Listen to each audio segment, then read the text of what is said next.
మన దాయాది అయిన పాకిస్తాను మాటకు ముందు భారతదేశం మీద కాలు దువ్వుతుంటే పాకిస్తాన్ మీద యుద్ధం చేయడమే కాదు, పాకిస్తాన్ని ఓడగొట్టి నిట్ట నిలువున రెండు దేశాలుగా చీల్చి బంగ్లాదేశ్ అనే ఒక దేశాన్ని ఆనాడు శ్రీమతి ఇందిరాగాంధీ గారు పాకిస్తాన్ నుంచి వేరు చేయడం జరిగింది. 90,000 మంది సైనికులను, పాకిస్తాన్ సైనికులను భారత మాత ముందు తల వంచే విధంగా వాళ్ళందరినీ లొంగ తీసుకొని ఈ దేశం వైపు కన్నెత్తి చూస్తే ఎవరినైనా వదిలేది లేదు, యుద్ధంలో ఓడిస్తామని చెప్పి ఇందిరాగాంధీ గారు నిరూపించి అటు చైనా కానీ, ఇటు పాకిస్తాన్ కానీ, బంగ్లాదేశ్ కానీ, చుట్టుపక్కల దేశాలు ఎవరు కూడా అమెరికాతో సహా ఎవరి దేశం యొక్క సార్వభౌమాధికారాన్ని ప్రశ్నించకుండా ఒక బలమైన నాయకత్వాన్ని అందించిన గొప్ప నాయకురాలు శ్రీమతి ఇందిరాగాంధీ గారు. మరి అలాంటి ఇందిరాగాంధీ గారి యొక్క స్ఫూర్తితో ఈనాడు ప్రజాపాలనను ఏర్పాటు చేసి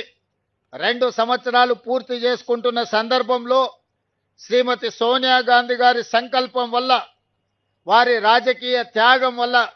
ఈనాడు తెలంగాణ రాష్ట్రం ఏర్పడడం జరిగింది. ఈ తెలంగాణ రాష్ట్రంలో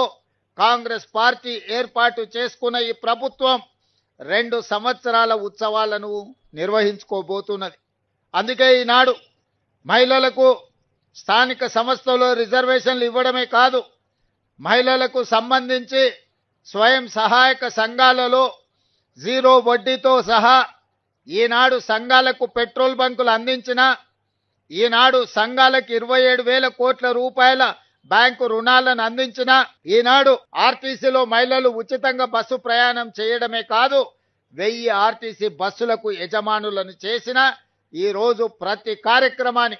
అదానీ అంబానీలు ఉత్పత్తి చేసే సోలార్ పవర్ ప్లాంట్లు ఈనాడు మహిళా సంఘాలకు అందించడం ద్వారా వ్యాపారంలో ఆడబిడ్డల్ని రాణింపజేయాలి,